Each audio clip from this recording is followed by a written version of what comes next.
A very good afternoon to all of you. At the very outset, I wish you all a very happy new year, and I formally welcome you all to this press conference by the Election Commission to announce the schedule for the elections to the Delhi Legislative Assembly. Beside being the first presser in the new year, this presser also holds a special significance, as from Bihar Assembly elections in 2020 to the Delhi Assembly elections in 2025, Chief Election Commissioner Shri Rajiv Kumar Sir would be completing one full election cycle of conducting elections for all legislative assemblies in 31 states, union territories, the historic Lok Sabha elections 2024, the presidential and the vice presidential elections in 2022, and the elections to the Rajya Sabha. Indeed, a rare feat. With this, on dais, I would like to welcome the Honorable Chief Election Commissioner, Shri Rajiv Kumar Sir, and the Honorable Election Commissioners, Shri Gyanesh Kumar Sir and Dr. Sukhbir Singh Sandhu Sir. We also have with us today Senior Deputy Election Commissioners and Deputy Election Commissioners in charge of various divisions in the ECI headquarters. The format of the press conference will be as follows. There will be an opening remarks by the CEC Sir along with a presentation. We will share the copy of the presentation with all of you after the event is over. This event is also being live streamed, and the presentation slides along with the updates will be shared live on our social media platforms. Following this, there will be a question and answer session. When you want to ask a question, kindly raise your hand and wait for your chance to be called to ask a question. I will direct the mic to come to you. Introduce yourself and your organization and then ask your question. I request all of you to please keep your mobile phones on silent mode. Now I request Honorable CEC to kindly deliver his opening remarks. Thank you, Anuj. Honorable Election Commissioner Shri Gyanesh Ji, Dr. Sukhbir Singh Ji Sandhu, all my colleagues from the Commission, friends from media, we welcome you to this press conference for the announcement of the schedule for the general elections in Delhi and also the by-polls wherever they are pending. जैसे अभी उन्होंने कहा कि ये इस वर्ष की पहली प्रेस कॉन्फ्रेंस है, तो I will take this opportunity to greet all the voters, all the citizens of the country और सबको बहुत बहुत नववर्ष की शुभकामनाएं। और जैसे अनुज ने कहा कि ये मेरी SCC आखिरी प्रेस कॉन्फ्रेंस भी है, सो आप सबको, सभी वोटर्स से मेरी अपील है कि खासतौर से युवाओं से कि इसी तरीके से लोकतंत्र में अपनी भागीदारी बढ़ाते रहें। बहुत ही सुंदर बगिया है, इसको अपने वोट से हमेशा सजाते रहें। Friends, 2024 has been an year of elections globally. पूरे वर्ल्ड में इलेक्शंस हुए, डेमोक्रेसीज में almost 2/3 of the population in the democratic world went for voting. हमारे यहाँ भी 2024 में 8 राज्य और यूटीज़ में इलेक्शंस हुए, जनरल इलेक्शन हुआ। एक अच्छा माहौल रहा। नए कीर्तिमान लोकसभा इलेक्शंस में हमने बनाए।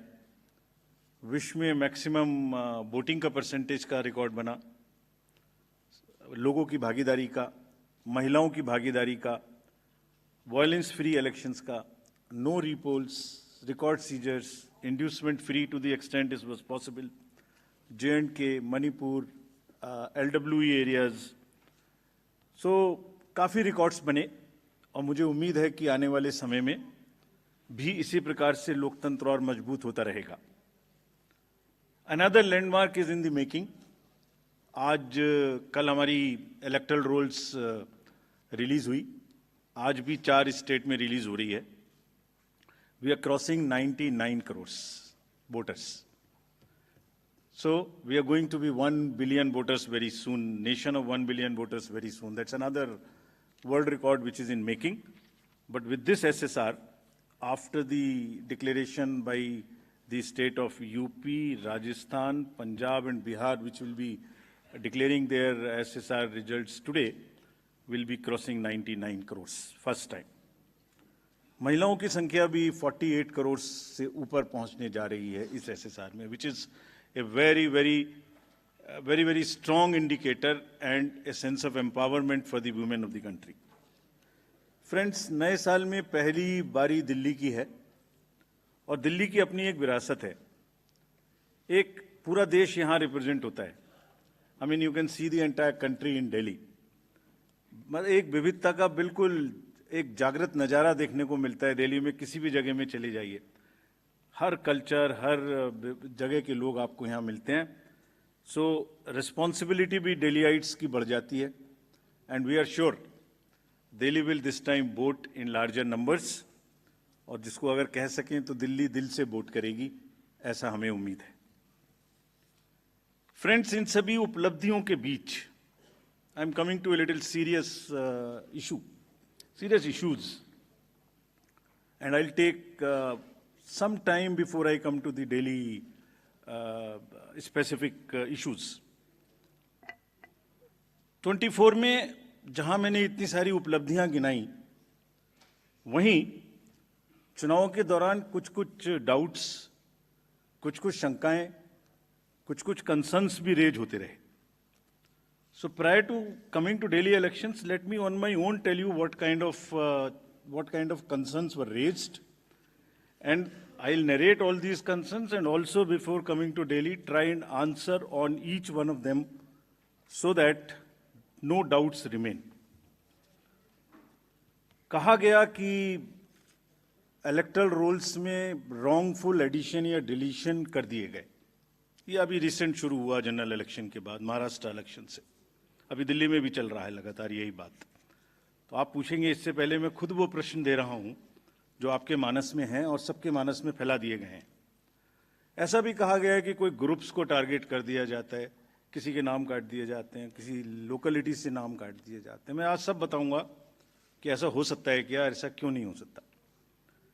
कहा गया कि कुछ कॉन्स्टिट्यूएंसीज में 50-50 हज़ार वोटर बढ़ा दिए गए, वहां पर कोई पर्टिकुलर पार्टी जीत गई, इस तरीके की चीजें कही गई। ईवीएम्स का तो एक सब जवाब देने के बाद बोला गया कि मैनिपुलेट हो सकती हैं। ये भी 2 बार हो सकता है, कभी बैटरी के नाम पर, कभी किसी नाम पर, कभी कहा गया कि ये ईवीएम इलेक्शन है, लोगों का इलेक्शन नहीं है। वोटर टर्नआउट इंक्रीज हो जाता है 5 बजे के बाद। ये काफी एक विषय पब्लिक में रहा, जनरल इलेक्शन के दौरान भी, उसके बाद भी।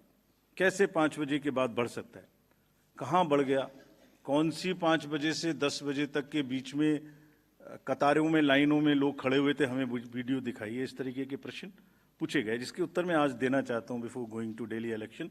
Also necessary, because the doubts gets removed, you can ask me further questions if you want, and these questions do not come again election after election.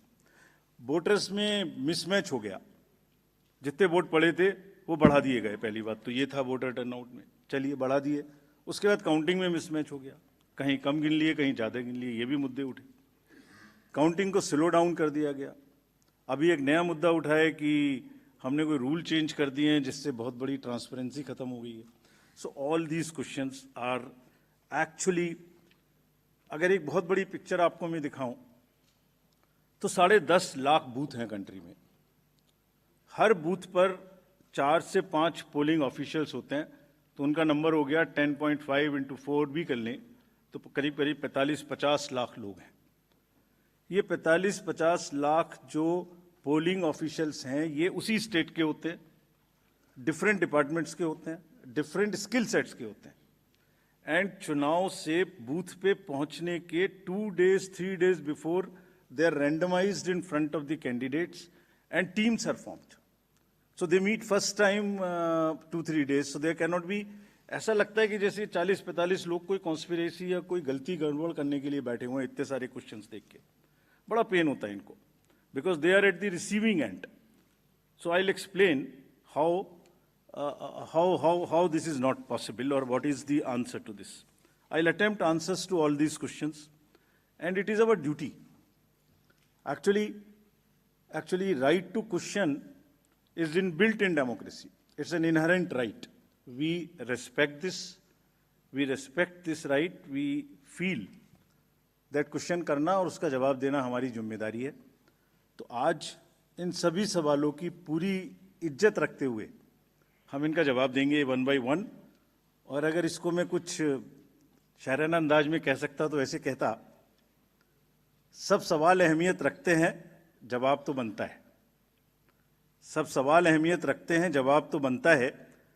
आदतन कलम बंद जवाब देते रहे, आज रूबरू भी बनता है। क्या पता कल हम हो ना हो, आज जवाब तो बनता है, आज जवाब तो बनता है। तो friends, before giving you answer, एक पूरी पिक्चर दिखाता हूं आपको। ये स्लाइड देखिए और इसको अपने मानस में थोड़ा बसाइए। अभी अनुज ने कहा कि पिछले 2020 से 30 स्टेट्स के इलेक्शन हुए हैं।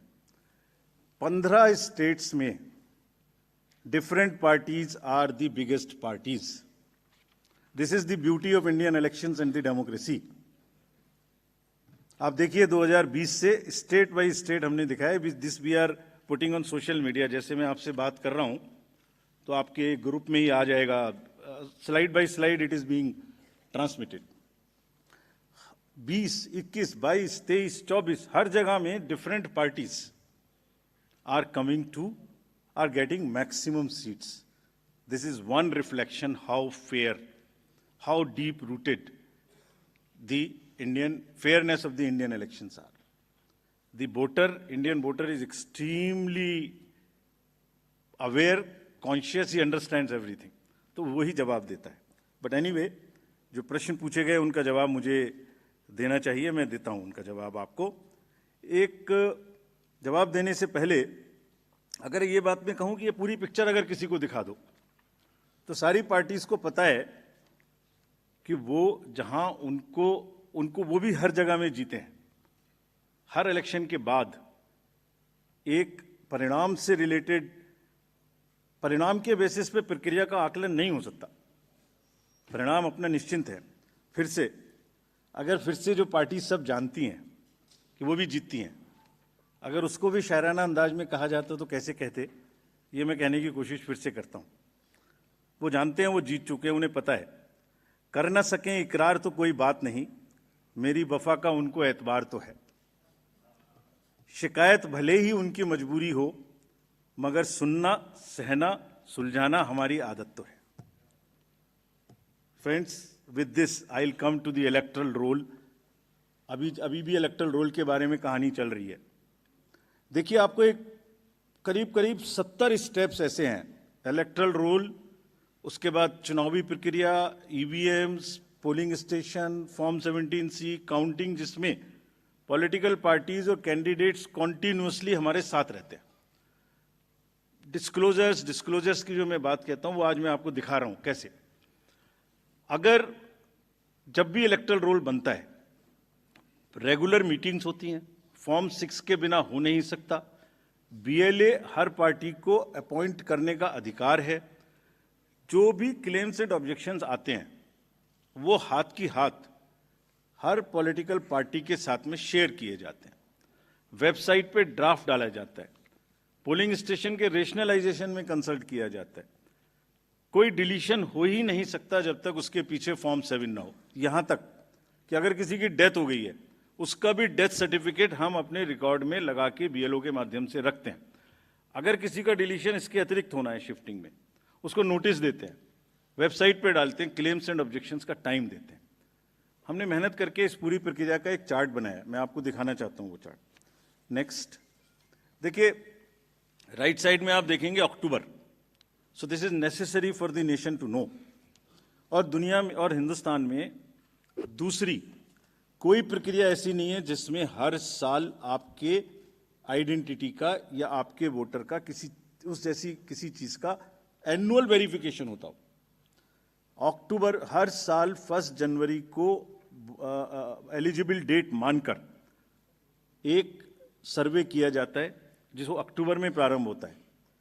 ड्राफ्ट रोल की copy free of cost 2 copy her political party को दी जाती है। कहा जाता है ये ड्राफ्ट रोल है, अब जो नए लोग वोटर बनना चाहते हैं डिलीट होंगे, उसकी प्रक्रिया चलेगी। हर स्टेज पे हम आपको खबर करेंगे। हर स्टेज पे कोई भी ऑब्जेक्शन हो तो हमें बताइए। Please allow your appoint your BLA, let him go. हर विलेज में, हर पोलिंग स्टेशन पर जो भी ड्राफ्ट रोल है और जो ऑब्जेक्शंस हैं उनकी कॉपी पब्लिश की जाती है। सफिशिएंट अपॉर्चुनिटी दी जाती है। डिलीशन हो नहीं सकता जब तक कि पर्सनल हियरिंग ना हो जाए और उसका साथ में मौका ना दिया जाए। किसी पोलिंग स्टेशन पे 2% से ज़्यादा डिलीशन हो गए तो ईआरओ और एआरओ को जाके पर्सनली चेकिंग करनी है। So friends, it is a perfect system. अच्छा, हर साल होता है। It is only built further on what ever is already existing. ऐसा नहीं है कि सडनली कुछ बन गया। और आप सोच के देखिए, जहाँ एक एक वोट की लड़ाई होती है, वहाँ पर किसी पोलिंग स्टेशन से या किसी कॉन्स्टिट्यूएंसी से आप लगातार 10,000, 20,000, 50,000 जैसे बोल दिया जाता है सडनली, ऐसे नाम काट दीजिए, तो वहाँ तो क्या सिचुएशन होने वाली है आप सब लोग जानते हैं। और दूसरी बात, अगर किसी वजह से मान लिया 1% हो गया, तो जो जब आज 5 जनवरी से लेके अक्टूबर तक का टाइम है, उसके बीच में फॉर्म्स क्यों नहीं भरे जाते कि ये डिलीट कर दिया जाए या इसको नया जोड़ दिया जाए? Only at the time of elections when it is happening in that particular state these kind of issues are raised. This is absolutely impossible. किसी बीएलओ के द्वारा अगर कोई भी एक दो नाम इधर उधर हो गया, उसको करेक्ट करने के सफिशिएंट मौके हैं, और अगर ऐसी सूचना कोई हमारे सामने आती है तो will take action also against them. After explaining SSR, I will come to the EVMs. बहुत बार ईवीएम्स के बारे में हम लोग बात कर चुके हैं, लेकिन आज मैं फिर से ये सब एक पब्लिक डोमेन में डालना चाहता हूं, ताकि ये अभी अब स्लाइड्स भी आपको ये वाली सब हाथ की हाथ सोशल मीडिया पर भेजी जा रही हैं। Late me explain this properly again, क्योंकि इतने डाउट्स क्रिएट करने की कोशिश हुई है कि पब्लिक को पता लग जाना चाहिए एक बार। चुनाव की तारीख से 7 या 8 दिन पहले ईवीएम्स को कमीशन किया जाता है, उसमें सिंबल डाले जाते हैं, वो एजेंट के सामने डाले जाते हैं। उसके बाद में उसको मॉकपोल करने की छूट होती है, वो उसी दिन मॉकपोल करके देख लें सिंबल ठीक पड़ गए, उसी दिन उसमें नई बैटरी डाली जाती है, उसी दिन वो बैटरी सबके सामने में सील होती है। उसके बाद उसको उठा के ईवीएम्स को स्ट्रांग रूम में जमा किया जाता है, उन्हीं के सामने सील लगाई जाती है। उसके बाद में जिस दिन पोलिंग डे होगा उस दिन सील उनके सामने तोड़ी जाती है, and they are allowed to remain at the strong room. Polling day में डिस्ट्रीब्यूशन के बाद पोलिंग स्टेशन पे सबसे पहले कहा जाता है, आपको ये वाली सीरियल नंबर की पोलिंग ईवीएम दी गई थी, प्लीज चेक वही है, आपने सील लगाई थी, प्लीज चेक वही है, उस दिन आपने मॉक पोल किया था, आज फिर कर लीजिए, सुबह सबसे पहले फिर मॉक पोल कर लीजिए। Polling agent is inside the polling station. शाम को वो दिन भर रिकॉर्ड रखते हैं कौन आया कौन गया। शाम को पोल खत्म होने से पहले, पोलिंग स्टेशन छोड़ने से पहले, form 17C account of votes, किसमें कितने वोट पड़े इसकी संख्या उनको दे दी जाती है। I will cover this point again when I come to VTR.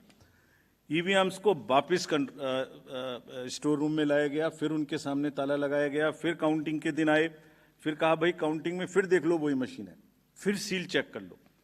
उसके बाद में फॉर्म 17C से मिला लो। अगर 17C से काउंट मिलेगा तभी काउंटिंग प्रोसीड करेगी। तो पोलिंग स्टेशन छोड़ने से पहले आपके हाथ में 17C दे दिया, काउंटिंग से पहले फिर मैच करके आपको दिखा दिया। उसके बाद 5 रैंडमली सेलेक्टेड वीवीपैट्स की गिनती भी कर ली। ये नेक्स्ट सारी चीज़ों को बहुत बार चैलेंज किया गया। देखिए, मैंने पिछली बार भी एक किताब आपको दिखाई थी जो हमने बनाई है, वेबसाइट पे डाली है, आज फिर दिखाता हूँ। माननीय हाई कोर्ट्स और सुप्रीम कोर्ट ने क्या कहा है। उन्होंने कहा है कि ईवीएम हैक हो ही नहीं सकती। There is no evidence of unreliability और any drawback in the EVM. I am circulating it, please see the details. Details are there in the court orders. Court orders are here compiled, they are on our website. There is no question of introducing virus or bug in the EVM. There is no question of invalid votes in the EVM. No rigging is possible. High Court and Supreme Court is saying continuously in different judgments which are here. No alteration in results is possible by activating a Trojan horse or a virus. Evidence inspires confidence of the court that they are tamper-proof. What else can be said? EVMs are foolproof devices for counting. Allegations of tampering are baseless. We are not saying. We are speaking now because we don't speak when elections are on. And I want to clarify this so that it remains. Questions are not asked. When asked, at least you are all equipped to check them before writing. Invention is undoubtedly a great achievement and national pride. EVM with VVPAT system ensures accuracy of voting system. ECI has successfully held free and fair elections. Lowering down of the image and prestige of the constitutional body cannot be allowed. On paper ballots, return to outdated paper ballot system is unwarranted, regressive. This is aimed at derailing the electoral process. What else can be said? Friends, everything is in the form of an FAQ available. We have uploaded, we have conveyed to from wherever these questions have come. Please refer to them. Now, let me come to the voter turnout. ये basic question हमसे पूछे गए. शाम 5 बजे के बाद अचानक से 8-10%, शाम 11 बजे तक कैसे बढ़ सकते? उसी दिन की बात हो रही है, नेक्स्ट डे की बात नहीं हो रही. On the day of polling crore of vote बढ़ा दिए गए. शाम 5 से 6 बजे के बीच बताइए कि लंबी लंबी कतारें कहाँ थी, हमें सीसीटीवी दिखाइए. इस तरह के प्रश्न हमसे पूछे गए. अभी आपको याद होगा कि it's a misconceived narrative. I will explain how it is a misconceived narrative. एक ग्लोबल एक्सपर्ट हैं आईटी के, जब हमारा चुनाव चल रहा था तो उन्होंने कहा था ईवीएम्स कैन बी हैक्ड. सब आप लोगों ने देखा होगा. अरे भाई, वहाँ ईवीएम होती ही नहीं है. There are electronic voting mechanisms, they are called, they are not EVMs. There are electronic machines which do voting from different times. वो रीडर्स होते हैं, वो होते हैं. उसके बाद भी यहाँ हल्ला हो गया, खूब चला सोशल मीडिया में कि वो बोल रहे हैं कि ईवीएम हैक हो सकती है. अभी क्या कहा सेम एक्सपर्ट ने कि हमें तो लगे 1 महीना 1.5 महीना काउंटिंग करने में, इंडिया में तो 1 दिन में काउंटिंग हो जाती है. We just follow the narratives which are suiting. Let me explain how VTR can not be change. Please इसको बस बना के फिर I will come to Delhi. सुबह 9:30 बजे, 11:30 बजे, 1:30 बजे, 3:30 बजे, 5:30 बजे sector magistrates go from booth to booth. They collect what is the trend. अगर 10.5 लाख बूथ से अनकनेक्टेड सिस्टम से, फोन से या मैसेजिंग ग्रुप से फिगर कलेक्ट करनी हो तो हिंदुस्तान में क्या, पूरी दुनिया में कोई एग्जाम्पल बताइए जहां रात को 6 बजे, अभी चुनाव खत्म भी नहीं हुआ और 6 बजे में पहले आपको एग्जैक्ट वोटर दे दूं.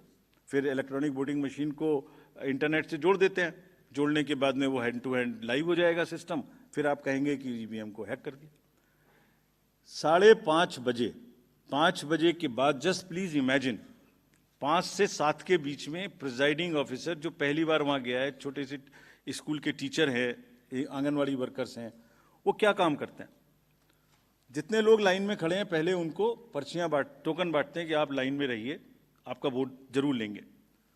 थोड़ी थोड़ी कहा सुनी भी होती है गेट पर कि हम तो टाइम में आ गए थे. फिर वो किसी तरह से लॉ एंड ऑर्डर संभालते हैं, एडमिनिस्ट्रेटिव जॉब करते हैं, बंद करते हैं, सबका वोट डलवाते हैं. उसके बाद में वोटिंग खत्म कराते हैं, मशीन को सील करते हैं, बैटरी को सील करते हैं, एन नंबर्स ऑफ फॉर्म्स बनाते हैं, 17C इंक्लूडेड. और सोचिए, 17C बनाने के बाद हाथ से लिखते हैं, लिखने के बाद एजेंट के हाथ में वो कॉपी देते हैं, सील कराते हैं.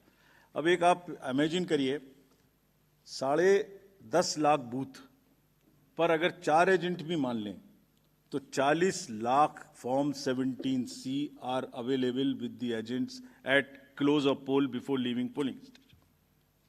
अगर महाराष्ट्र का जिक्र ले लें तो 1 लाख बूथ थे लगभग. 4 भी मान लें तो 4 lakh 17C form.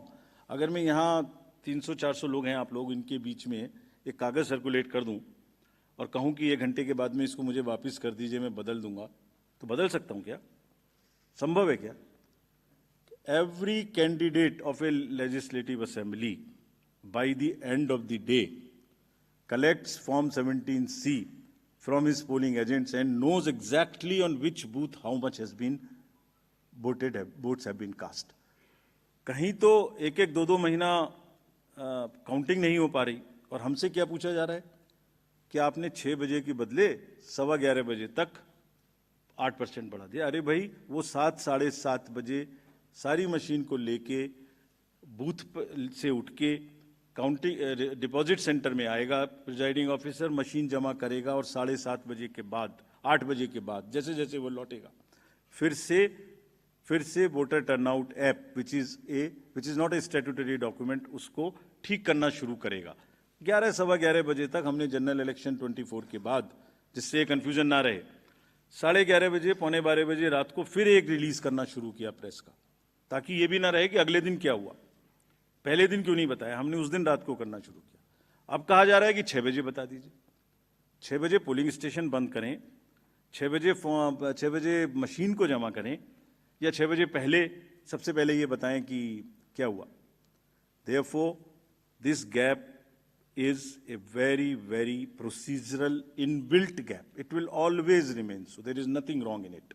And nobody involved, nobody in any exercise can ever tell कि अगर 6 बजे कोई एक्सरसाइज बंद हुई है तो 6:15 बजे उसका पहले एग्जैक्ट पोलिंग परसेंटेज बता दीजिए। Impossible, unless it is connected to the net, it is impossible. Friends, form 17C ही धीरे धीरे रात तक वही एग्रीगेट हो जाता है जो फॉर्म 17C का एग्रीगेट है। Anybody can check. हमने क्लोज ऑफ पोल पे दे दिया, 11:30-12 बजे हो जाएगा, और अगले दिन हम एक स्क्रूटिनी करते हैं जिसमें ऑब्जर्वर्स और कैंडिडेट्स को बुलाते हैं, और बहुत सारी पोलिंग पार्टी रात में लेट आती हैं। वो करने के बाद अगले दिन it gets revise and increases by a percentage और so Form 17C is the statutory form. There is nothing which VTR does not explain. It explains fully everything. Coming to the next and the last point, mismatch हो गया votes polled and votes counted में। एक irresponsible, देखिए जब चुनाव का समय होता है एक न्यूज आ जाती है छोटी सी, कोई बोल देते हैं एक बात और वो लोगों को भ्रमित करती है। एक ऑनलाइन न्यूज चैनल ने निकाल दिया कि 5-5.5 लाख वोट ज्यादा काउंट हुए वीटीआर से। इतना भी जहमत नहीं उठाई कि वीटीआर में पोस्टल बैलेट्स नहीं होते। जैसे ही उनके संज्ञान में लाया गया पोस्टल बैलेट नहीं होते, तो क्या किया, वो न्यूज स्टोरी ही विड्रॉ कर ली। लेकिन जो डैमेज होना था वो तो हो गया, सब में हल्ला हो गया कि 5.5 लाख वोट ज्यादा गिने गए। क्यों होता है ऐसा, ये भी मैं बताता हूं आज। इसका स्टैंडर्ड प्रोटोकॉल है, स्टैंडर्ड प्रोटोकॉल है, लिखित है, और जैसे मैंने आपको किताब दिखाई ऐसी 70 हमारी हर प्रोसेस की इस तरीके की, इलेक्टोरल रोल से रिलेटेड हो, काउंटिंग से रिलेटेड हो, पोलिंग एजेंट से रिलेटेड हो, पॉलिटिकल पार्टी हो, कोई सी भी प्रोसेस हो, सबकी सब वेबसाइट पर 70-80 हमारी पूरी की पूरी डिटेल्ड गाइडलाइंस उपलब्ध हैं, सर्कुलेटेड हैं पॉलिटिकल पार्टीज को। तो अगर किसी मशीन को ऑन नहीं हुई, किसी मशीन में मिसमैच, किसी मशीन के ऑन होने में गलत हो गया, या मॉक पोल का डाटा नहीं हटाया गया, कि 10.5 लाख में से 1, 2, 3, 4 जगह ऐसा हो सकता है, उस मशीन को एक तरफ रख लिया जाता है। जब काउंटिंग पूरी हो जाती है तो ये देखा जाता है कि जो विक्ट्री मार्जिन है, अगर वो उस एक मशीन से कम है, तो then slips of that machines are counted. Otherwise, it is kept aside, and therefore that much number would be less counted, but it does not have any consequence as far as the result is concerned, because the margins are too higher. And then Form 20 with exact details of candidates winning and losing is given to the candidates. ये कहा जाता है हमसे, एक और चीज कही जाती है, आप वीवीपैट स्लिप्स गिन लीजिए, वीवीपैट स्लिप्स भी गिन ली। Let me tell the nation today, 2019 के बाद जब माननीय उच्चतम न्यायालय ने कोर्ट में आदेश किया था कि 5 वीवीपैट्स अब हर असेंबली से गिनेंगे after the results, 67,000 VVPATs have been counted, over 4.5 crore slips have been counted, and after 2019, except the initial old machines, not even a difference of one vote which has been found. Not even one. Out of 4.5 crore slips counted across 67,000 VVPATs. What else can be the bigger kind of issue here? So friends, disclosure is our main pillar. हमने ER के ऊपर वीवीपैट्स, FAQs, EVMs के ऊपर, counting के ऊपर, इस सब के ऊपर में डिटेल्ड एफएक्यूज रिलीज किए हुए हैं, आप सबको कम्युनिकेट किए हुए हैं। फिर से उनकी लिंक आज दी है मैंने सबको। और इसके अतिरिक्त जैसे अभी बताया हमने एक डाटा सेट रिलीज किया है अभी। जो प्रश्न पूछ रहे थे वो उस डाटा सेट को पढ़ें और आज प्रश्न पूछें, जितने प्रश्न पूछने। एक एक कॉन्स्टिट्यूएंसी का पोलिंग स्टेशंस, कैंडिडेट्स, दुनिया में किसी भी इलेक्शन मैनेजमेंट बॉडी ने या किसी भी इलेक्शन ने इतना डाटा अवेलेबल हो तो हमें बताएं। Please glean, go through the websites of the election management bodies or election authorities of the world, and if anybody has that kind of a granular data, please tell us.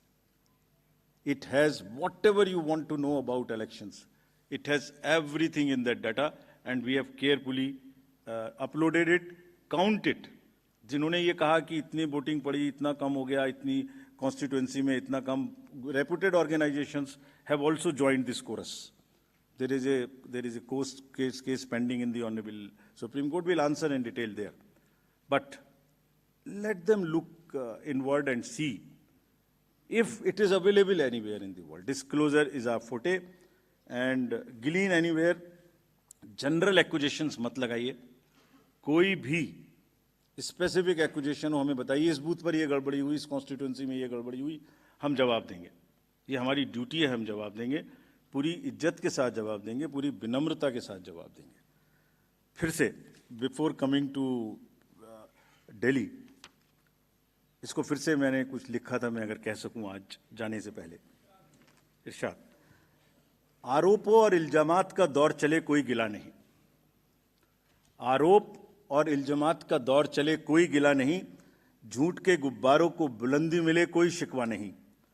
हर परिणाम में प्रमाण देते हैं, पर वो बिना सबूत शक की नई दुनिया रौनक करते हैं, और शक का इलाज तो हकीम लुकमान के पास भी नहीं। Friends, India is gold standards of elections. ये हमारी साझी विरासत है, सभी स्टेक होल्डर्स की, पॉलिटिकल पार्टीज की, इलेक्शन कमीशंस की। कमीशन में कोई कॉन्स्पिरेसी, कोई गड़बड़ी की गुंजाइश हो ही नहीं सकती, इतने डिटेल्ड प्रोसीजर्स हैं। इंडिविजुअली कोई गलती करे तो हम सजा देने के लिए तैयार हैं, सजा लेने के लिए तैयार हैं। ये साझी विरासत है। अगर हमने इलेक्शन करा के अच्छे लोकतंत्र में बीज बोया है तो पॉलिटिकल पार्टीज ने उसमें खाद डाला है। ये सबकी साझी विरासत है, बहुत मेहनत से इसको बनाया है। कभी भी कोई प्रश्न आएगा तो हम पूरी निष्ठा के साथ उसका जवाब देंगे, लेकिन झूठ के गुब्बारे प्लीज मत उड़ाइए। बिकॉज इससे क्या हो रहा है, लोगों में एक भ्रम फैल जाता है, पता नहीं क्या गड़बड़ है। और please ask young voters around in your house और नियर यू, वो भ्रमित होते हैं, कहते हैं क्या करना है वोट देके जाके। We are pushing the younger lot to, और those who are sitting on the fence, to outside, to discouraging them from voting. Please, it is our joint duty to encourage them voting. Coming to Delhi now. Next. Delhi has 70 constituencies, 58 general, and SC constituencies are 12. If I come to the voter profile, there are 1.55 crore voters as per the electoral rolls declared yesterday by the CO. 83.49 lakhs male and 71.74 female. Young voters are also 25.89. First time voters are 2.08 lakhs. This is what we are trying everywhere to get new voters.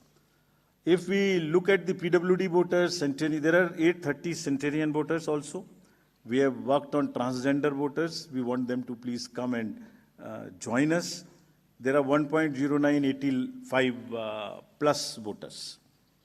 If I come to polling stations, there are 13,033 polling stations spread over 2,697 polling locations. Average is only 1191. ये भी एक प्रश्न पूछा गया था कि voters को संख्या ज़्यादा क्यों है। Average is 1191. Across the country, the number ceiling is 1500. There are some booths in Delhi which are 1500 and plus, which will have auxiliary booths. और इस बार अगर आपने मुंबई का जिक्र देखा होगा, अर्बन एरियाज की बात कर रहा हूँ, तो बहुत फैसिलिटेशन बूथ्स में किया गया था। दिल्ली में भी वही तैयारी है।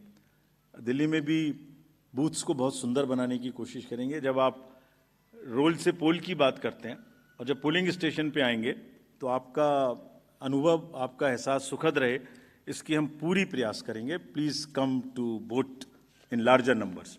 Will provide drinking water, toilet, signage, ramp, help desk, voter facilitation centre. जो हमारे पीडब्ल्यूडी मतदाता आएंगे या सीनियर सिटीजन्स आएंगे उनके लिए अलग से गाड़ी रखेंगे, वो व्हील चेयर रखेंगे या एक वॉलंटियर रखेंगे। सक्षम ऐप में जाके all the PWD voters can book the facilitation in advance, अगर उन्हें कोई मदद चाहिए हमारे पोलिंग स्टेशन पे। बट हमारी भी ड्यूटी है कि अगर कोई पर्सन विद डिसेबिलिटी हमारे बूथ पर आते हैं तो हम सब वोटर उस, आजकल ये ट्रेंड हमने नया शुरू किया है, हम बड़ी मतलब कोई उनको सहानुभूति की ज़रूरत नहीं है, उनको बराबर की देने की ज़रूरत है। तो हम बड़ी इज्जत के साथ उनको लेके आते हैं, बड़े प्यार से लेके आते हैं। I hope everywhere in society we treat our persons with disabilities who are more able than us with equal respect. Form 12D circulate होंगे, सबके घर पहुंचाए जाएंगे। अगर कोई 85 प्लस घर से वोट करना चाहते हैं, they will be most welcome to do that. Technology का first vertical is voter helpline app. कोई भी मतदाता, I will request rather all the voters to please check their name online, ताकि लास्ट मिनट में किसी को कोई प्रॉब्लम ना हो। मतदाता सूची में अपना नाम चेक करें, अपना पोलिंग स्टेशन चेक करें, अपने BLO का नंबर उसमें लिखा है वो चेक करें, उससे बात करें, और अगर आपका फ़ोन नंबर सीडेड है तो even you can download your epic electronically. कहीं कोई गड़बड़ आपकी नज़र में आए, लगे कोई MCC का वायलेशन है, so again our request to the voters of the Delhi to please register on CVigil, type or take a photo, tell us. We will reach there within a very short time and respond to you what has happened there, what we did. Your complaint was right, wrong, partially right, and this is what we did within 100 minutes time. Know all your candidates, it's also very necessary. बहुत सारे लोगों की criminal backgrounds हो सकती हैं, उन सब की डिटेल्स इस ऐप पर रहेंगी। So please download and see all your candidates. उनका पूरा विवरण वहाँ रहेगा, उनको पब्लिश भी करना पड़ेगा। अगर किसी की कोई क्रिमिनल बैकग्राउंड है, they will have to declare it in the newspapers, on the portals and prominently 3 times। हम एम्पलीफाई करेंगे, will ensure that the right of the people to know about the antecedents of their candidates is well preserved, and then they make the informed choice what they want to do. Suvidha portal for the candidates, to all the candidates, prospective candidates, our request कि आप सब सुविधाओं को online मांगें, आपको उसी पे जवाब मिलेगा। गाड़ी का परमिशन लेना है, फील्ड्स का परमिशन लेना है, आपको कैंपेनिंग में ध्यान लगाएं, आराम से बढ़िया कैंपेनिंग करें। ये ऑफिस की दौड़ भाग से आपको बचाने के लिए ये एक अच्छा माध्यम है, और यहाँ पर हम फर्स्ट इन फर्स्ट आउट करेंगे। If you apply for a ground first, you will get it first. So it's a kind of a single window. You don't have to run around. This is a good this thing. Money power, of course, we will be tackling for any inducement-free elections. सबकी बराबर checking होगी। हम checking में कोई भेदभाव नहीं करते। अभी पीछे के इलेक्शन में एक बड़ा भारी हल्ला हो गया कि हमारा हेलीकॉप्टर चेक कर दिया, उसका नहीं कर रहा है, इसका नहीं कर रहा है। गंदी गंदी भाषा का भी इस्तेमाल किया गया। हम अपने आप को रोक के रखते हैं। हम लेट मी से it like this, polling officials को धमकाने की स्टेज तक लोग चले जाते हैं बोलने में, लेकिन हम रोक लेते हैं अपने आप को, इसलिए कि उससे लेवल प्लेइंग फील्ड डिस्टर्ब होती है। ये जो स्टार कैंपेनर्स हैं और जो पॉलिटिकल कैंपेन में जुड़े हुए हैं, उनकी ड्यूटी बनती है कि शिष्टाचार और सभ्यता का ध्यान रखें। कोई विमेन के बारे में कुछ बोल देता है, we will be very very harsh. अगर किसी ने भी, this is our warning to the, मतलब इतना आवेश में ना आए कि महिलाओं के खिलाफ कोई गलत निकल जाए, शायद बच्चों को इस्तेमाल कर लें। Will be really harsh on them. This is our request with folded hands that campaign का स्तर ऐसे ना गिराएं जो नॉर्मल वोटर थोड़ा डिस्करेज हो जाए। लेट्स कीप दैट शालीनता in mind. We'll be very, very strict with this. We have set up our teams and directed everyone to be checking the inducements, if any. DOs and district magistrates and the ROs will ensure two things in particular, amongst many. Fair play and level playing field to every candidate, irrespective of the party affiliation. This is what is the mantra which has been given to them. And if anybody, I'm saying it in public and in press conference, if anybody violates that, we will take the strictest possible action. But at the same time, we also request all the political parties to not create undue pressure on them. They work under tremendous public glaze. कब EVM को ले जा रहे हैं, कब 17C दे रहे हैं, मतलब एक एक क्षण उनका हम देखते हैं पब्लिक ग्लेज में. उनके एक एक एक्शन हमारे जो रूल्स हैं उससे बाउंड हैं, वो रिकॉर्डेड हैं. आप रिटन में मांगिए आपने ये डिसीजन क्यों लिया, हम देंगे जवाब. हमारे हर आरओ आपको जवाब देगा. लेकिन शालीनता ना टूटे, नैरेटिव्स ना खराब बने, कैंपेन की शालीनता बनी रहे. इसी से हमारा लोकतंत्र आगे पनपेगा. Coming to the schedule now. So this is the schedule. We will start, it's a single phase election. Date of notification will be 10th of January, Friday. Last date of making nomination will be 17th of January. Scrutiny on 18th of January. Withdrawal 20th. These are the statutory periods of time which is given. Date of poll is 5th. And counting is 8th, and 5th again we have very deliberately kept Wednesday. क्योंकि हम सोचते हैं सब दिल्ली वाले vote करें, इसलिए इस बार भी महाराष्ट्र की तरह हमने इसको Wednesday में रखा है. Entire election process after counting will be complete by 10th. And this is, we are doing elections in by-polls also, in Milkipur in UP, and Erode in Tamil Nadu. Before you ask me why other by-polls are not being done, let me answer it here. Save one question from you. You can ask another question. There are two constituencies in J&K which are also due for election, Badgaon and Nagarota. Because of snow conditions, we will do it later. We still have time till April. Before that, we will complete those elections. There are two more. One is Basir Ghat in West Bengal, parliamentary constituency, and one is Bisabadar in Gujarat MLA Assembly constituency. In both these cases, both are PC, sorry. In both these cases, there are election petitions pending, and the rule is that if an election petition is pending, we do not do by-elections there. The moment EPs are decided, we'll be ready to do it, as was the case with Milkipur earlier. Bisabadar is AC only, yeah, I know. So, friends, thank you very much. With this, I come to an end of this press conference. I would request, again, before ending, it's a festival which I am sure Delhi will celebrate in true spirits, and the campaign would be clutter-free, would not make the noises which are unwarranted. I request again that let Delhi vote with full participation. Thank you. Thank you. Thank you, sir, for this very comprehensive briefing. Now, please raise your hands and we will come for the Q&A session. Let's start with the gentleman in the first row. Please, Maikar, please move. First row. नमस्कार sir, यहाँ sir मैं मोहित दुबे हूँ news nation से sir. मेरा सवाल आपसे ये है कि हाल में ही आपने चुनाव आयोग ने कंडक्ट ऑफ इलेक्शंस रूल्स में काफ़ी बदलाव किए हैं, और मेरा इससे सवाल यही है कि आखिर इसकी आवश्यकता आपको क्यों पड़ी, क्योंकि जो पॉलिटिकल पार्टीज़ हैं, ख़ासतौर पे जो विपक्ष है या जो दूसरे दल हैं, वो ये कह रहे हैं कि पारदर्शिता का डर था, इस वजह से चुनाव आयोग ने फैसला किया है. आपकी इंटीग्रिटी पे सीधे तौर पर जो है सवाल उठाया जा रहा है. सर, एक छोटा सा सवाल और है.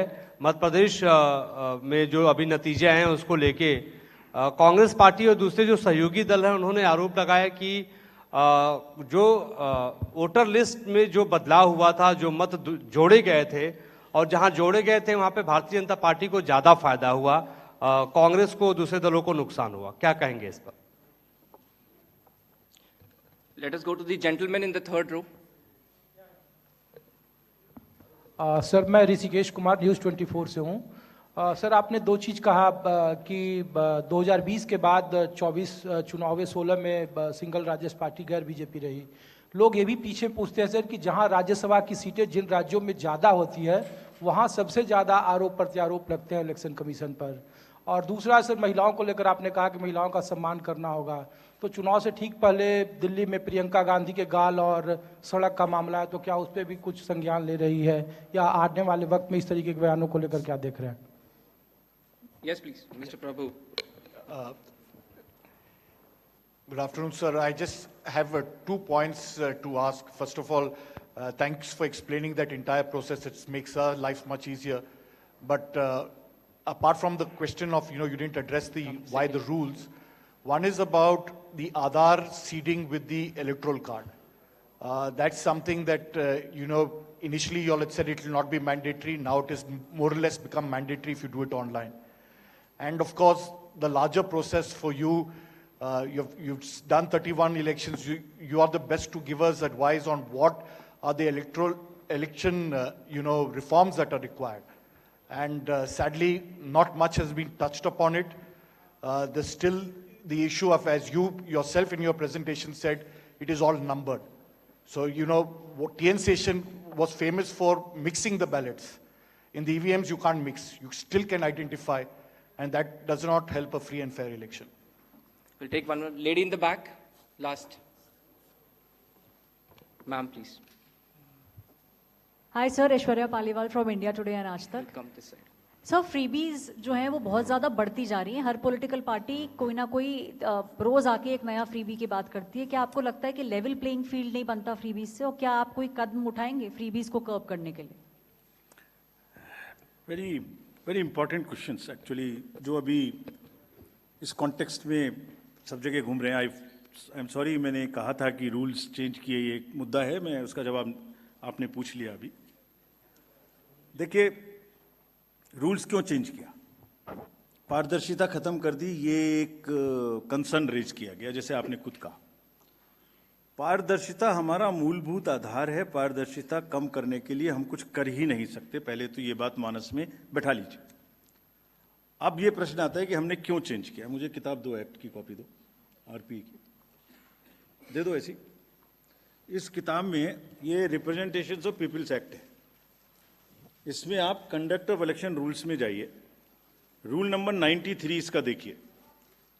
रूल नंबर 93 में, रूल नंबर 93(1) ये कहता है कि 7 प्रकार के डॉक्यूमेंट्स नहीं दिए जाएंगे। 7 प्रकार के, जिसमें से सबसे इंपॉर्टेंट मैं एक का नाम ले रहा हूं, बाकी इसमें पढ़ लेंगे। ईवीएम्स भी हैं, बाकी चीजें भी हैं। 17A, form number 17। अब 17C के बाद 17A अचानक प्रचलन में आ जाएगा आज के बाद, ऐसा मुझे लगता है, मेरे मुंह से निकल गया। 17A क्या है? 17A, जैसे ही पोलिंग स्टेशन पर दिन भर जो वोटर्स आते हैं, वो अपना, आप जब जाते हैं तो अपना साइन करते हैं, नाम लिखते हैं या अंगूठा लगाते हैं, जो भी आप करते हैं, अपना आईडी दिखाते हैं। फर्स्ट पोलिंग ऑफिसर आपका ये काम करता है। 17A की डिटेल इसलिए नहीं दी जाती, कानून में लिखा हुआ है, ताकि उससे वोटर की प्राइवेसी अफेक्ट ना हो जाए। If 17A is out, that means who came to vote, with whom he came, what ID he brought, उसके प्राइवेसी के सीरियस इश्यूज पैदा हो जाते हैं। देयरफॉर हमने सिर्फ एक चेंज किया, just one, and why? Whatever was available will remain available except one. अभी वैसे मुझे ये बोलना नहीं चाहिए ज़्यादा, क्योंकि माननीय उच्चतम न्यायालय में शायद कोई केस फाइल हुआ है, अभी तक हमें पता नहीं लगा है। पता लग गया होता तो मैं नहीं बोलता। अभी फाइल होने की खबर आई है। सिर्फ सीसीटीवी कैमरे की footage inside the booth and outside the booth is not to be given, was never being given. It was prohibited earlier also by the instructions of 2024 and before. And it will not be given, just to make it clear, that is the only change. This 93-2 has 25 forms, which include 17C, plus 4 forms. All of them were available and will continue to be available. So therefore, it is only to protect the privacy of the voter, profiling of the voter.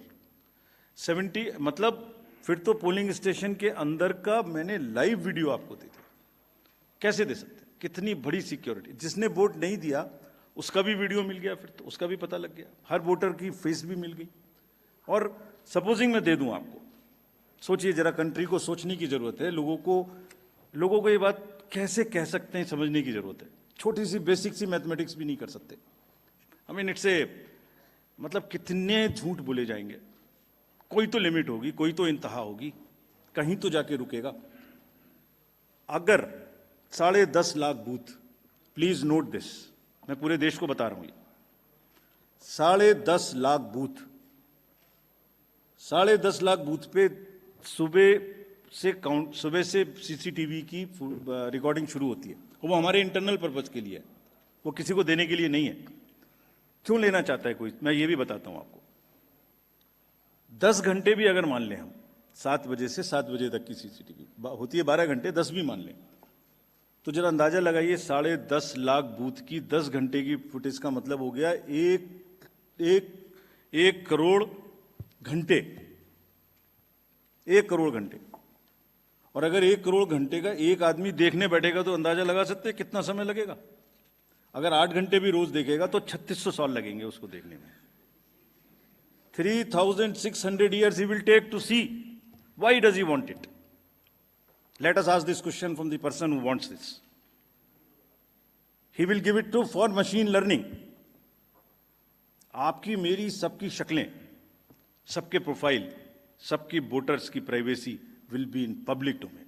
किसने vote देने गए, किसके साथ vote देने गए, कितने बजे vote देने गए, कौन नहीं गया, किस कपड़े में पहन के गया, क्या उसका अटायर था, कैसा वो दिखाई देता है, कैसी उसकी प्रोफाइलिंग करनी है। Machine will learn this and machine will during the polling process create so much artificial intelligence created content on the social media, आप पता ही नहीं लग पाएगा कि कोई बूथ जेन्युइन है या इनजेन्युइन है। Every booth I will recreate on fact finders will also not be able to ever find out whether it's a fake or non-fake. ऐसे लोग देखना चाहते हैं। चलिए एक कॉन्स्टिट्यूएंसी की बात करते हैं। एक कॉन्स्टिट्यूएंसी की फुटेज भी अगर दे दें कैंडिडेट के लिए, वो भी देखिए। वहां पर एक कॉन्स्टिट्यूएंसी में करीब 1800-1900 बूथ होते हैं, एक पार्लियामेंट्री कॉन्स्टिट्यूएंसी में। उसको भी अगर 10 घंटे देखना पड़ेगा तो 6.5 साल लगेंगे। तब तक ईपी का भी टाइम निकल जाएगा, टेन्योर भी खत्म हो जाएगा। क्यों लेना चाहता है कोई? और लेके मिसयूज करते हैं लोग। We have examples. Again commission बहुत डेलिब्रेट डिसीजन लेके बहुत ही जिम्मेदारी के साथ आगे किसी के भी राइट को अफेक्ट नहीं करना चाहता, बिकॉज पूछने का अधिकार सबका है, मांगने का अधिकार सबका है। लेकिन मिस्चीवियस चीजों पर भी हम क्रिमिनल एक्शन ले सकते हैं, लेकिन रुक जाते हैं। इस फुटेज को लेके मिसयूज किया गया। We have examples. Therefore CCTV का रूल चेंज करने का बेसिक कारण यही है। Let everybody be assured there is nothing what was available will not be available. We are making this thing. अगर अभी भी ऐसा लगे, अभी तो हमने किया भी नहीं, अभी क्या चेंज किया है? As prescribed in the rules. अभी तो प्रिस्क्राइब भी नहीं किया, पहले से पहले ही। जब प्रिस्क्राइब करेंगे तब पूछ लेना। जब प्रिस्क्राइब्ड है, वो मैंने बताया 25 + 4 93(2) में इतने फॉर्म्स मिलते हैं, वो मिलते रहेंगे। वो तो रूल्स में ही लिखे हुए हैं। We have not changed it. So पारदर्शिता इज आवर बिगेस्ट फोटे। अगर कोई हमसे कहेगा भी कि पारदर्शिता खत्म कर दीजिए, हम नहीं करेंगे। We will request and develop and allow everybody to ask as many questions as पूछे। महिलाओं के विषय में प्रश्न पूछा गया। अगर महिलाओं के विषय में कोई भी गलत बात बोले, उसकी जितनी भर्त्सना की जा सके उतनी की जानी चाहिए। हमें ही नहीं, सबको मिलकर की जानी चाहिए, वोटर्स को भी की जानी चाहिए। इस तरीके के गंदे कमेंट्स नहीं किए जाने चाहिए।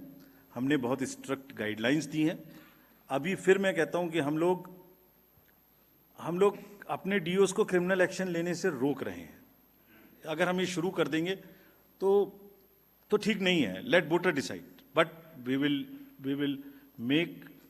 Will in no uncertain terms decry this and condemn this. But only when MCC is in power. From today onwards, I am again warning everybody in the elections in Delhi, इस तरीके की बच्चों का use नहीं करेंगे, बिल्कुल भी करेंगे तो फिर लाइन अगर आप क्रॉस करेंगे, बच्चों का यूज करेंगे, महिलाओं के प्रति कोई गलत प्रचार करेंगे, हमने पिछले 3-4 इलेक्शन से किया हुआ है। जिस किसी ने महिला के खिलाफ बोलने की कोशिश की, हम नहीं अलाउ करेंगे। हमें हमारे एक तरफ वो एम्पावरमेंट हो रहा है, एक तरफ हम ज़्यादा से ज़्यादा वोटर बना रहे हैं, उनको बूथ पे लेके आ रहे हैं, वो आ रही हैं अपने से, और आप उनको ऐसे बच्चों को, अपनी मदर्स एंड सिस्टर्स को ऐसे बोलें, दिस इज शेमफुल।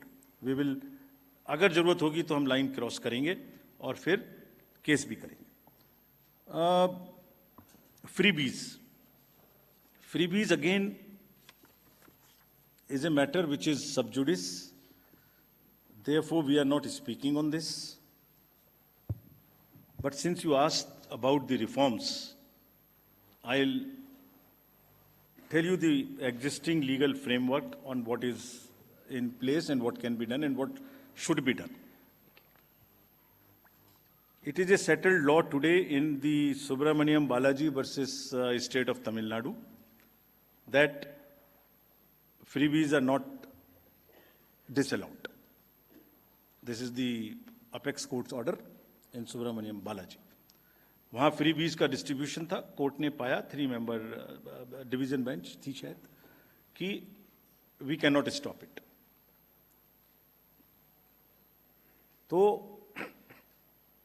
हमारे हाथ अभी बंधे हुए हैं, कोर्ट में मैटर अभी सब जुडिस है। वैसे भी ये इकोनॉमिक्स का विषय है कि what is freebie for me is an entitlement for somebody else. So it's very, very thin line between what I call a freebie and somebody else claims it as an entitlement. Therefore, in an immediate run, which we attempted, we brought out a pro forma, we circulated it to political parties. It must immediately be put to use and to the public disclosure that जो भी election में, हम free भी नहीं बोल रहे हैं, election manifesto का एक डिक्लेरेशन बोल रहे हैं, बिकॉज क्या फ्री भी है तो कभी डिफाइन हो ही नहीं सकता. It would be very difficult to define what a freebie is. The honourable court also last time when hearing was said that we will appoint an expert committee to decide on this, but whenever that happens, it would be extremely difficult to define freebie. So what is necessary? The necessary is that the fiscal health of the state must be known to the public. What is debt to GDP or GSDP ratio of that state? What is, how much interest you will pay on that promise, how much you will borrow? Interest payment to total revenue receipts, what is your ratio? Then there are FRBM targets. How much you can borrow? What is your fiscal state? How much is the financial cost of this promise? बहुत सारी state से मैं नाम नहीं ले सकता जिन्होंने इतनी कमिटेड लायबिलिटीज क्रिएट कर दी हैं कि उनको सैलरी देना मुश्किल है. If you read the state of finances report of the RBI, we cannot mortgage the future of the future generations. It is a very, very serious issue. We have attempted it. We have issued our performance on our website. This is high time that it must be accepted and legal answer to this must be found. But our hands are tied at this moment because matter is sub judice. You asked about the reforms. Very important point of that polling station पे EVMs के समय में किस booth पर कितने vote पड़े ये पता लग जाता है. इसका बहुत बड़ा नुकसान है. This is what I'm saying as a future reform. We tried it. दो reforms बहुत जरूरी हैं. We tried remote voting at some point of time. The time will come when we will have to look for the missing 30 crore voters of the country, give them some technological solution, let there be a consensus among political parties, whatever stage it is. Second point, booth पर कितने vote पड़े EVM machine से ये definite पता लग जाता है और इससे इंड्यूसमेंट दिया था उसका हिसाब किताब लेने में भी कैंडिडेट को आसानी होती है. हम इसका भी टेक्निकल आंसर रेडी है. That is totaliser. 1 राउंड के बूथ की मशीन्स को इंटरनली कनेक्ट करके उन 14 मशीन्स का जो एक राउंड में आई उसका एक टोटल वोट हम वहां दिखाएं. The totaliser is ready, but country has to be again have political consensus that we use totalizer. इससे किसने किसको वोट दिया, किस बूथ पर दिया, किस कम्युनिटी ने दिया, किस कास्ट ने दिया, मैंने आपको पैसे दिए नहीं दिए, इंड्यूसमेंट दिया नहीं दिया, ये सब जो प्रोफाइलिंग है ये बंद होनी चाहिए। ये होने से हम और ज़्यादा परिपक्व होंगे, ऐसा हम लोग सोचते हैं। टोटलाइजर का इस्तेमाल किसी ना किसी समय में सामने में आना चाहिए।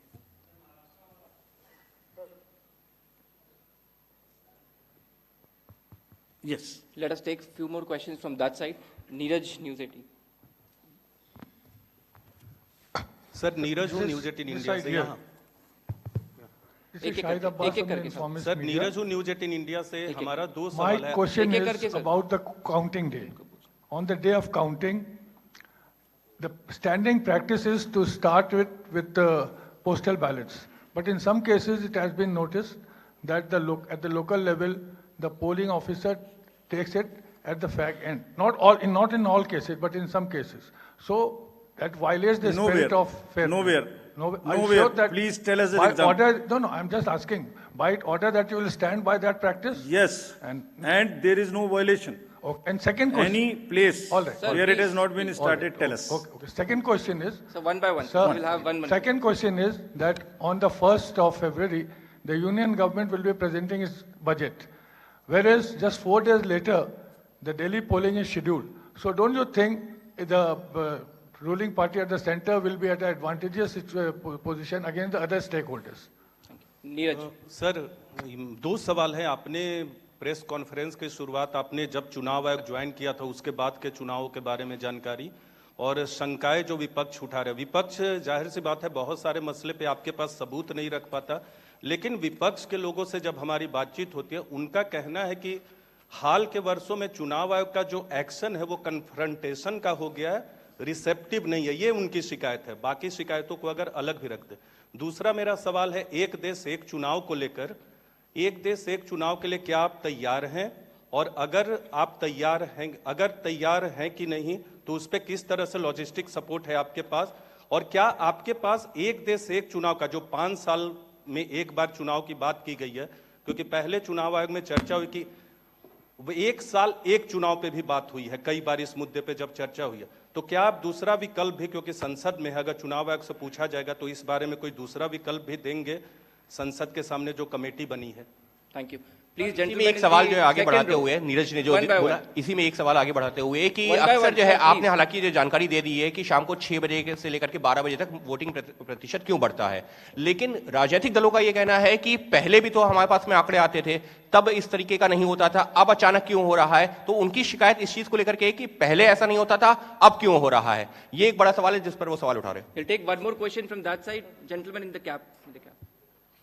Please. सर मैं शैलेश यादव हूँ A9 न्यूज़ एजेंसी से।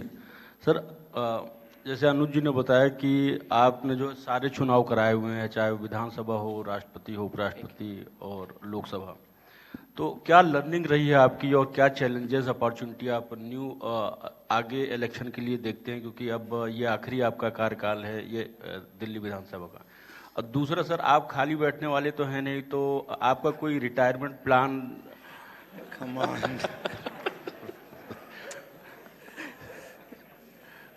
This is not expected. Anyway. Postal ballot. Wait, please. Let me answer Let him. this question. Serious note. Postal ballot की गिनती पहले शुरू की जाती है, पहले ही शुरू की जाएगी, हमेशा की जाएगी। 8 बजे से शुरू होती है, उसके बाद काउंटिंग शुरू होती है। ऐसा कोई उदाहरण नहीं होगा जहां पर ऐसा नहीं हुआ हो तो हमें बताइए। नंबर 1, बजट 1 फरवरी को आएगा, ये आपने पूछा। अब 5 फरवरी को तो पोलिंग है, तो इसलिए ऐसी दिल्ली स्पेसिफिक हम आज ही चिट्ठी इशू कर देंगे।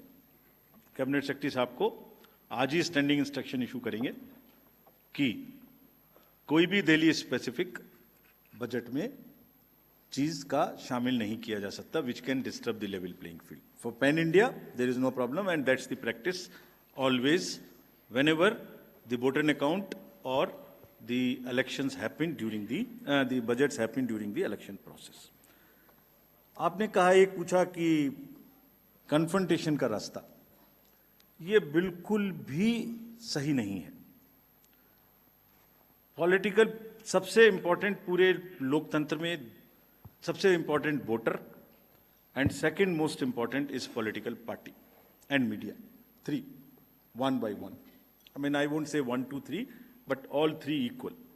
Media, because at every stage we allow media from in the districts कि आप सब देखते रहिए, आप हमारे आँख कान बने रहिए, पब्लिक को बताते रहिए, गलती हो हमें समझाते रहिए. Disclosure. Voter because he is the king, and political parties because they are intermediaries. We have never interfered whenever there has been a campaigning or a political discourse, unless only in one situation. That is, if the timing is such that the vital electoral process is on, that is either polling or counting. These 2 days or very close to these 2 days, we cannot allow any rumor mongering because that can disturb and create serious law and order problems in the entire country. Please imagine, बहुत सारी चीजें हैं जो मैं reveal भी नहीं कर सकता. अगर एक और आरोप था, काउंटिंग स्लो कर दी. क्या काउंटिंग स्लो हो सकती है? चार्ट लगा के दिखाना पड़ा कि 25 राउंड्स पर मिनट या पर सेकंड्स कॉन्टिन्यूसली अपग्रेड हो रहे हैं. इमेजिन अगर वेबसाइट आधे मिनट के लिए बंद हो जाए, हैक हो जाए, तो क्या नैरेटिव बनने वाला है कंट्री में? इतनी अफवाहें नहीं फैलाई जानी चाहिए जो किसी भी दिन कोई भी चीज कंट्रोल से बाहर हो जाए. हर पॉलिटिकल पार्टी कहीं ना कहीं पावर में है, उनको गवर्नेंस करनी है. उस गवर्नेंस को इतना डिफिकल्ट नहीं बनाया जाना चाहिए ड्यूरिंग द कैंपेनिंग, बिकॉज हर बार परिणाम देते देते प्रमाण हम देते रहेंगे लेकिन बोलेंगे नहीं. हमने कभी भी, unless it is on the vitals of the electoral process, कोई मुद्दा उठाओ उस दिन उसके आसपास, हमने कभी जवाब नहीं दिया. हाँ, लर्निंग चैलेंजेस तो बहुत सारे हैं. सबसे बड़ा लर्निंग तो ये है कि हिंदुस्तान में वोटर्स की जो एक परिपक्वता है वो इतनी पक्की है जिसको देख के उनको सलाम करने का दिल करता है हमेशा. वो जब तक इतने परिपक्व हैं, जब तक पूरा लोकतंत्र चलता रहेगा. चैलेंजेस बहुत सारे हैं फ्रेंड्स, बहुत सारे चैलेंजेस हैं. If I can just take 1 minute to tell this, world over if we see the democracies, world over the words like democratic backsliding, democratic recessions are being used. Country after country, I can't name them, you can see what is happening. The campaign period is becoming so polarized in countries after countries, and the scars which are created during campaigning are kind of not getting eroded even during the non-campaign period. Therefore, it is extremely necessary that the campaign is regulated. Political parties also become equally responsible and sensitive and responsive to the need of not crossing the lines which is being crossed world over. External interference into the databases and the cyber security is a serious challenge before all the election management bodies, which I cannot reveal how much we face and how much we were not able to sleep for days because of those kind of threats at the live election was happening. Those who are in the technical world would understand it better, how much we have gone through this. Indian elections की हमेशा मिसाल दी जाती है. It's a gold standard. हम विश्व की लोकतांत्रिक व्यवस्थाओं में अपना डेमोक्रेटिक सरप्लस बार बार क्रिएट करते रहें, तो जहाँ जहाँ कमी आए उसको हम पूरा करते रहें, ये बेस्ट है. और काउंटिंग के कैंपेन के दौरान जो एग्रेशन, जो इम्पेशंस हम बीज डाल रहे हैं, वो यंगर जनरेशन को इलेक्शन से दूर लेके जा रही है. ये चैलेंजेस हैं जो आने वाले समय में पूर्ण करने पड़ेंगे. जहाँ तक मेरे बारे में आपने पूछा, मैं क्या करूँगा, मैं पिछले 12, 13, 14 साल से बहुत ही इंटेंस इम्पैक्टफुल प्लेसेस में काम करता रहा हूँ. मुझे कुछ समय नहीं मिला. I will detoxify myself for 4-5 months, go to deep Himalayas और be away from the glare of all of you and the public. बहुत इतना संभालने के बाद I need to have some ekant, some swadhyay or some meditation, which I'll do, and thereafter 4-5 months I'll devote myself fully to the charity. कुछ मैं एक municipal school से पढ़ा हूँ, मैंने 6th क्लास से ABCD पढ़ना शुरू किया है। वो अपना हाथ में एक टप्पर लेके पढ़ने जाते थे 6th में, छत भी नहीं थी स्कूल में, पेड़ के नीचे पढ़ते थे। So I want to, as a passion, go back to those roots, teach those children, look at their family, some kind of health or something for them, so that एक जो चैरिटी का एक चीज़ डायरेक्ट बची हुई है वो पूरी हो जाए। I wish God will help me to achieve that. Thank you very much.